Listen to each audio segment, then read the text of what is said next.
Bom dia a todos, a paz do Senhor Jesus Cristo, mais um domingo aqui na Remanescente Cristã Filadélfia, onde juntos vamos celebrar a ressurreição do Senhor Jesus Cristo e também a congregação das famílias cristãs.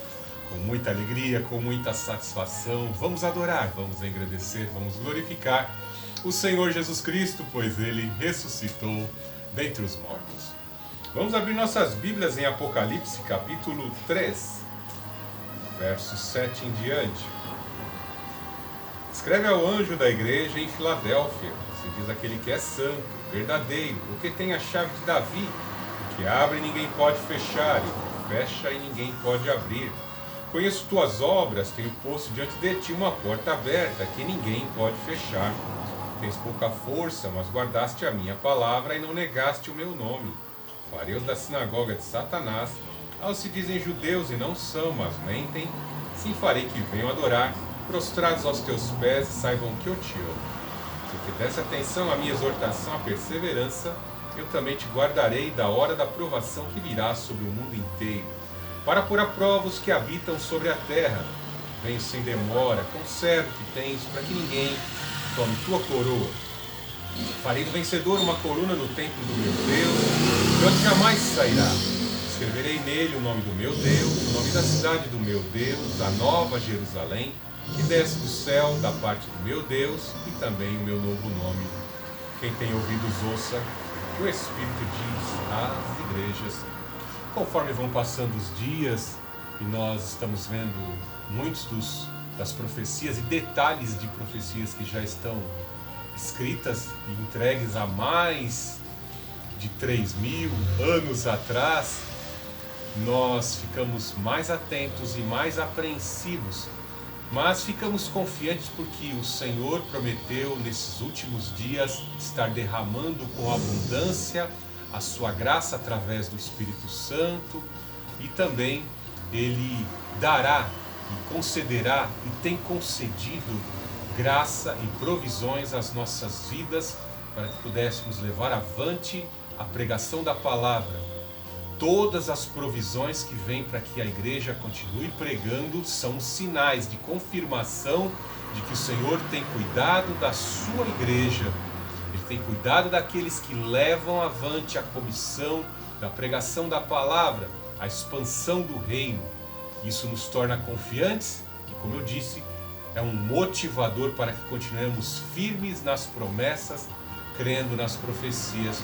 O Senhor virá buscar a sua igreja.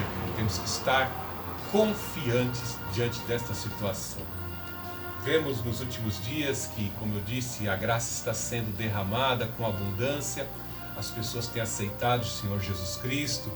Vemos que já existem até igrejas de famosos, onde os famosos artistas, elite artística ou esportista se convertem e ali começam a frequentar e ali vão dando seus testemunhos. E o Espírito Santo é bem criterioso, ele seleciona e ele vai santificando. Não cabe a nós aqui julgarmos, mas são sinais dos últimos dias. É a obra do Espírito Santo selecionando. Temos visto também dentro das inúmeras seitas no Oriente e aqui mesmo no Brasil, como também o Senhor tem se separado, tem resgatado dali, em meio ao amor, em meio à frustração, à desilusão. Muitos estão sendo ali selecionados e agregados ao povo de Deus para demonstrar nosso Deus soberano, com a sua graça, resgatando vidas e salvando aqueles a quem Ele assim predestinou. Louvado seja o Senhor Jesus Cristo. Nada foge ao conhecimento do nosso Deus. Ele seleciona de antemão. Ele seleciona e Ele sabe quem são os seus eleitos. Por isso que nós temos que estar pregando esta palavra, difundindo que o Senhor Jesus Cristo ressuscitou dentre os mortos, que Ele é o único caminho para a salvação.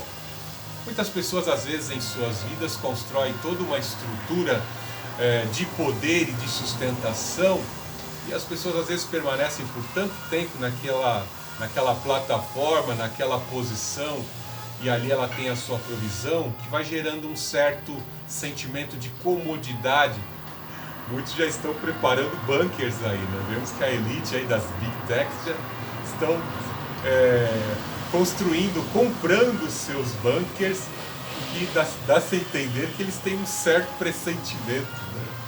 Um certo pressentimento de que o mundo não vai acabar bem, está marchando para um colapso global, em âmbito global, e eles já estão, de certa forma, se precavendo para isso.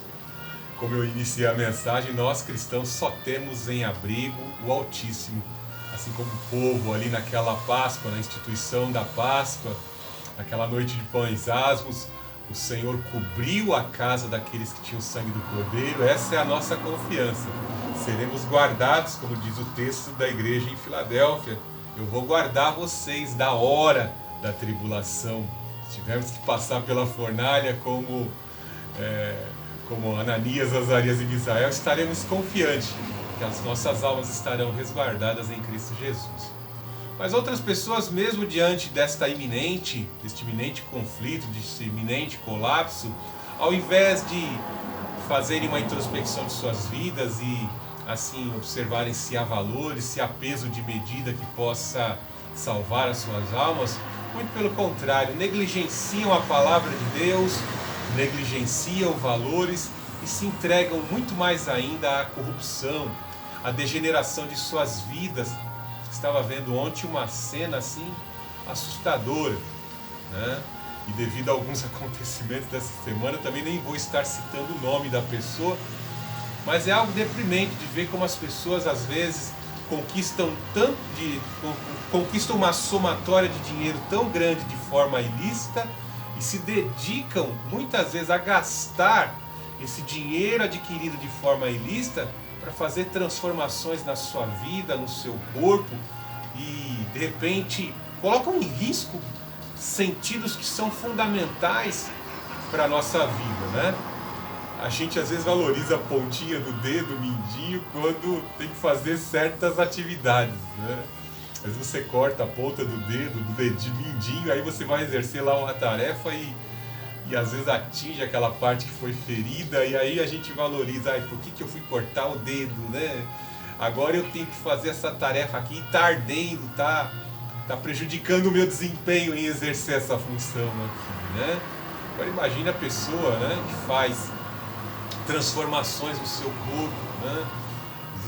Deus tem pessoas privilegiadas, eu penso assim, sabe? Somos privilegiados por termos nossos olhos, nossa fala, nossa audição, nossa pele, nossas pernas, nossos membros.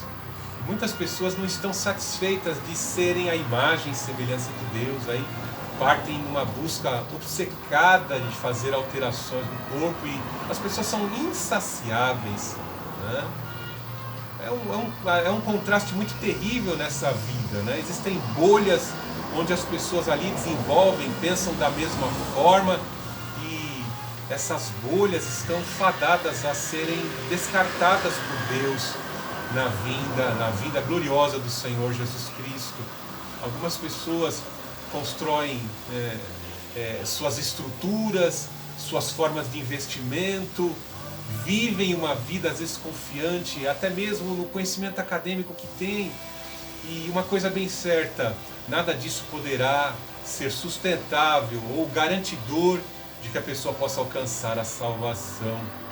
Na época do Senhor Jesus Cristo existiam pessoas que viviam, de certa forma, comandavam a moral do povo naquela época, que era o partido dos fariseus. Dentro do partido dos fariseus, que ali estavam, praticamente dominavam o aparelho religioso, eles em segundo plano e em primeiro lugar os saduceus, mas em especial os fariseus, pela posição que exerciam, eles achavam que eles já tinham a salvação garantida. Muitos pensam assim, dessa mesma forma nos dias de hoje, tem a sua posição, por exercerem certa posição junto à igreja, já tem a sua salvação garantida, coisa que não é verdade. O Senhor Jesus Cristo deixa bem claro, pois em sua época, quando ele exerceu o seu ministério, nós vemos que a única categoria de pessoas resistentes à obra do Espírito Santo, que foram rejeitadas e aos quais ele já determinou condenação no inferno foi a categoria dos fariseus. Os saduceus tinham uma posição elevada e eram os mais bem dotados de riqueza, possuíam propriedades. Eles até tinham muitas divergências com os fariseus, que acreditavam que a ressurreição era alcançada por méritos. Já os saduceus não criam dessa forma. Os saduceus tinham uma política entreguista, tinham muito dinheiro, muitas posses, muita riqueza, e eles eram entreguistas, aceitavam a dominação romana para que pudessem desfrutar de suas riquezas, de suas posses, sem ser incomodados. Já os fariseus tinham o mérito de serem muitos obcecados em obedecer à lei e acreditavam que estavam salvos. E confiantes por obedecer à lei, pelo mérito de obedecê-la, já tinham suas salvações garantidas. O Senhor Jesus Cristo vem e põe por terra tudo isso, porque obedeciam à lei de forma mecânica, mas não tinham verdadeiramente a lei de Deus em seus corações, pois não eram misericordiosos, não tinham misericórdia dos pequeninos. Veja na afirmação do Senhor Jesus Cristo que falam que eles colocavam pesos extremamente pesados sobre a vida das pessoas, dos pequeninos, pelas exigências da chamada lei oral, e eles não entravam no céu e não permitiam que os pequeninos entrassem. Teriam condenação maior do que os habitantes de Sodoma e Gomorra. Eu confesso que eu tinha observado que os mais gananciosos e os mais cobicentos seriam os saduceus. Mas no texto de Lucas isso fica bem claro, que ostentar uma posição e resistir ao coração da lei, a verdadeira intenção da lei, é pecado de omissão. Veja algo terrível que o Senhor revela em Lucas capítulo 16, verso 14. Os fariseus, que eram gananciosos, ouviam todas essas coisas e zombavam dele. Vai ficando mais claro quando João revela que eles eram extremamente invejosos, e essa inveja cresceu a tal ponto dentro de seus corações que eles conspiraram, assim como Caim conspirou contra a morte de seu irmão Abel. Bem assim, esses fariseus com os saduceus vão conspirar a morte do Senhor Jesus Cristo. Veja como a palavra, o Espírito que perscruta todas as coisas, que estava sobre a vida do Senhor Jesus Cristo, sondou esse sentimento de cobiça, esse sentimento ganancioso. E verdades profundas são reveladas neste pequeno trecho até o verso 18. Mas Jesus lhes disse: vós sois os que justificais diante dos homens, mas Deus conhece o vosso coração, pois o que é elevado entre os homens perante Deus é abominação. Então eles tentavam ostentar que eles eram os únicos que tinham o mérito de obedecer, conseguiam alcançar o mérito de obedecer à lei. Mas Deus estava vendo que tudo aquilo era orgulho de se apresentar diante das pessoas como alguém que obedece à lei. Mas para Deus era abominação. Vós, mestres, serei réu do mais duro juízo. Se diziam mestres, mas não tinham permitido que a verdadeira intenção da lei fizesse parte de suas vidas, para que eles exercessem a lei com amor e ensinassem a lei com amor e com misericórdia. Nos dias de hoje nós tivemos um exemplo recente aí de um pastor. Ele sempre pregava meio nervoso, suas mensagens eram sempre exortativas. Ele se misturou com alguns pastores aí reformados e alcançou espaço nas grandes convenções de pregação conservadora, reformada. Depois nós vemos aí o escândalo, né? Esse espírito farisaico de ostentação da pregação da palavra acabou por tomar a alma desse homem, e ele se tornou uma espécie de ditador. O que ele exigia no púlpito, ele exigia dentro de casa, e tornou insustentável esta rigidez em sua vida, em seu casamento, em seu ministério, ao ponto de ser exonerado. Estejamos atentos. Veja mais revelações que são nos ditas no verso 16. A lei e os profetas vigoraram até João. A partir de então, o evangelho do reino é anunciado a todo homem que se esforça para entrar nele. Veja que no reino dos fariseus, quem ia entrar no reino dos fariseus? Somente eles. Eles achavam que eles eram os únicos que poderiam entrar no reino de Deus. Mas quando chegou João, o batedor, que veio adiante, primeiramente, Cristo já estava na terra, mas ele veio preparando o caminho para o Senhor, dizendo: é chegado a vós o reino dos céus. O Senhor Jesus Cristo veio e complementou tudo isso, trazendo a verdade da palavra, da profecia que João estava afirmando.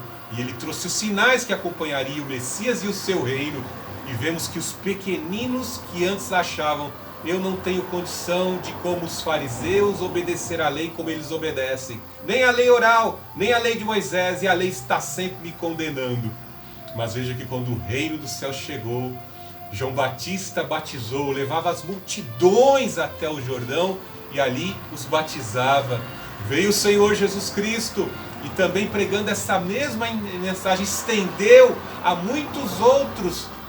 E as multidões chegaram a Jesus e a graça foi derramada em abundância.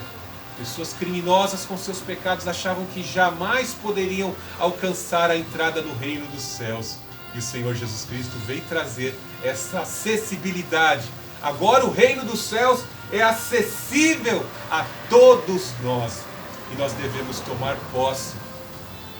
Devemos tomar posse, não temos condição alguma, nem eu, pastor Fernando, nem qualquer outro grande pregador, nenhum de nós temos condição alguma de entrarmos no céu por nossos méritos, nem por nossa formação.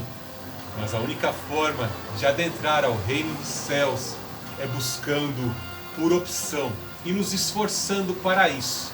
A graça é derramada com abundância, mas eu tenho que lutar contra a minha carne, dizer não para os interesses dela e por força, por determinação, dizer: Senhor Jesus, completa a obra em mim. Senhor Jesus Cristo, me ajude a ser fiel.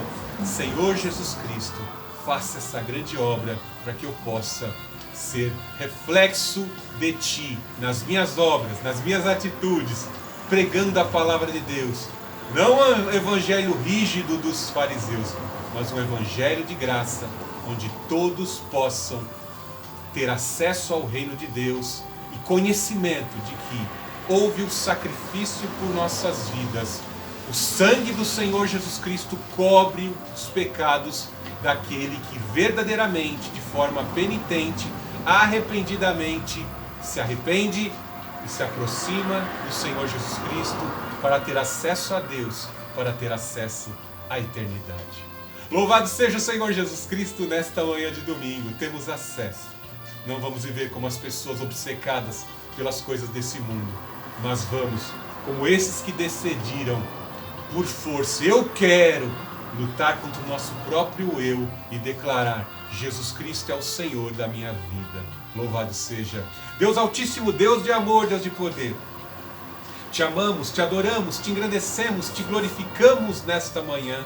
Te suplicamos: derrama do teu poder, da tua graça sobre as nossas vidas. Fortalece o nosso ser, a nossa convicção e a nossa fé, para que possamos alcançar a salvação. Em nome do Senhor Jesus Cristo, Pai Santo, promove dentro de nós, no nosso interior, essa mudança, essa revolução. Vai expurgando agora, Senhor Jesus Cristo. Nós te autorizamos. Retira da nossa consciência, da nossa vida, todo foco, todo resíduo daquilo que te entristece. Senhor Jesus Cristo, cobre-nos com teu sangue, santifica-nos com teu Espírito, revigora-nos, fortalece com a tua unção, ó Santo Consolador, para que possamos avançar e cumprir a tua vontade, em nome do Senhor Jesus Cristo. Afasta as forças das trevas, vem glorificar o Senhor Jesus Cristo em nossos corpos. E assim nessa manhã, a remanescente cristã Filadélfia adora e exalta ao Deus Altíssimo, adora e exalta ao Senhor Jesus Cristo, adora e exalta ao Santo Espírito. Nesta manhã de domingo, louve, adore, exalte e engrandeça ao Senhor Jesus Cristo, pois Ele ressuscitou dentre os mortos.